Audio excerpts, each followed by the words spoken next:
Kings peacock egg and bhujia thief.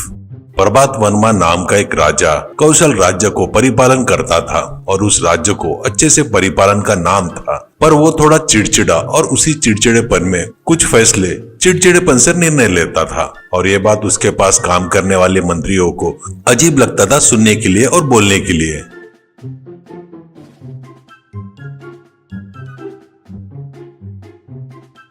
और उनके चिड़चिड़ेपन में उनके चप्पल की किरकिर की आवाज से उन्हें अच्छा लगता था, पर उसी राज्य में परिपालन में अगर कोई भी व्यक्ति चप्पल की किरकिर की आवाज से वह राजा बहुत क्रोधित होता था और वो राज दरबार अपना अकेला खुद का समझता था। वहाँ के राज्य में काम करने वाले लोग चप्पल के तलों में रुई लगाकर और राज्य में काम करने वाले लोग रुई लगाते हुए चप्पल पहनकर चलते थे और उसी प्रकार के चप्पल यानी रुई लगाए वाले चप्पल पहने उसमें प्रधानमंत्री भी थे।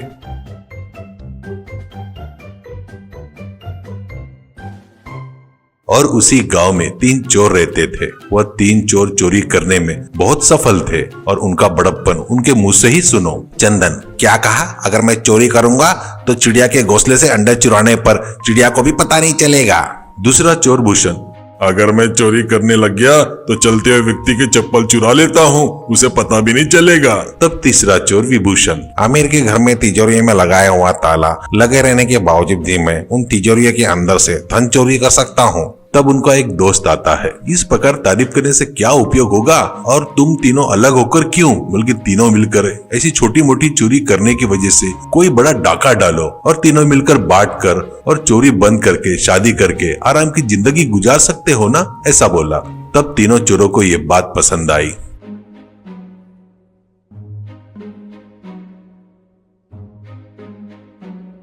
राजा प्रभात वर्मा के राज्य के लोगों से हजारों शिकायत आने लगी क्योंकि गांव में चोरियां बढ़ गई थी। तब लोग हमें बचाइए राजा जी, हमें बचाइए, आश्चर्यचकित होकर तब प्रभात वर्मा, हमारे राज्य में इतनी चोरियां हो रही है, राज्य के रक्षा मंत्री को बुलाओ। तब राजा, रक्षा मंत्री तुम क्या कर रहे हो? रक्षा मंत्री होने के बावजूद भी राज्य में इतनी चोरी हो रही है और तुम सो रहे हो क्या? ऐसा बोलकर रक्षा मंत्री को अपने पद से इस्तीफा देने लगा है। तब प्रधानमंत्री, यदि रक्षा मंत्री को निकाल देंगे महाराज तो फिर राज्य में और भी ज्यादा चोरियां होने की शंका है।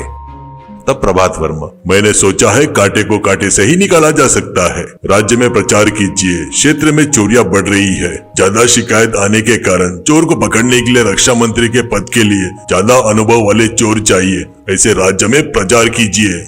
तब प्रधानमंत्री आश्चर्यचकित होकर देखने लगे और प्रधानमंत्री, ठीक है प्रभु, आपकी आज्ञा। तब यह प्रचार सुनकर भूषण विभूषण चंदर, हमारे लिए एक अच्छा सुनहरा अवकाश है और हम लोग भी जाकर राजा से बात करेंगे और हम तीनों राजा से कहेंगे कि हम ही चोर है जो चोरी करने में अत्यंत सफल है। ऐसे सोचकर तीनों राज दरबार में हाजिर हुए। तब प्रभात वर्मा मंत्री से, उन तीनों में से अच्छा डाका डालने वाले की नियुक्ति उनसे पूछकर ही कीजिए। तब प्रधानमंत्री, ए चोरों, तुमने अपनी की हुई चोरी अपने मुंह से बताओ, ऐसे बोले। तब तीनों में से पहला चोर, चिड़िया के घोंसले में से अंडे चुराता हूँ। तब दूसरा चोर, व्यक्ति की चप्पल चुरा लेता हूँ, उसे पता भी नहीं चलेगा। तब तीसरा चोर, तिजोरी को लगाया हुआ ताला लगे रहने के बावजूद मैं उस तिजोरी में से धन चोरी कर लेता हूँ। तब प्रधानमंत्री महाराज के पास चलते हुए जाकर तब प्रभु करके कहने लगा। तब राजा, अरे मंत्री जी क्या हुआ आपको, आज आपने चप्पल नहीं पहने?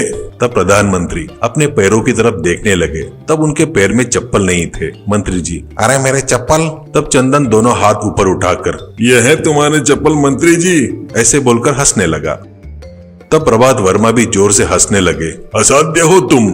तब भूषण, मुझे तुम्हारे बगीचे में लेकर जाइए। तब राजा का एक नौकर आकर भूषण को राजा के बगीचे में लेके गया।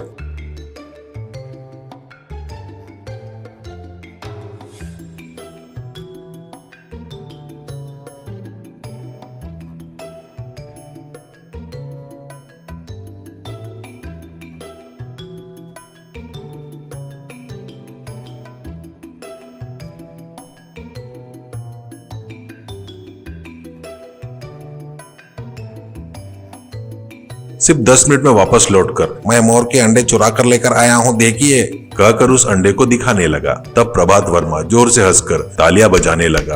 तब विभूषण, महाराज मैं आपके तिजोरी के कमरे में जाकर ज्यादा धन तो नहीं ला सकूंगा, पर 3 मणि जरूर लेकर आऊंगा। महाराज आपके तिजोरी में कितने मणि है यह मुझे बताइए। तब प्रभात वर्मा तुरंत खजाना देखने वाले नौकर को बुलाकर पूछने लगे। तब नौकर, महाराज मैं कभी भी मणि नहीं गिनता हूँ। राजा, मुझे गिनकर बताइए। तब नौकर, खजाने में पूरे मणि गिनकर बताना मेरे अकेले की बस की बात नहीं महाराज। ऐसे बोला। तब प्रभात वर्मा, अपने राज्य के सभी नौकरों को बुलाकर लेकर जाओ और वो मणियों को गिनो और विभूषण को भी लेकर जाइए अपने साथ और विभूषण को दिखाइए।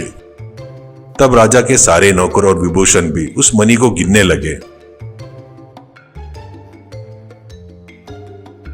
और तब महाराज से, महाराज 3453 मणि गिनती में आए हैं महाराज। तब विभूषण, अरे यह गिनती गलत है, अभी खजाने में सिर्फ 3450 मणि है और उनमें से 3 मणि मेरे पास है, ये देखिए, कहकर दिखाने लगा। तब प्रभात वर्मा तारीफ करते हुए, अरे वाह वाह, तुम तीनों को मैं रक्षा मंत्री के पद पर नियुक्त करके नौकरी देता हूँ। तब तीनों चोर खुश होकर तीनों एक मेघ के गले लगने लगे और प्रभात वर्मा के पांव को छूने लगे।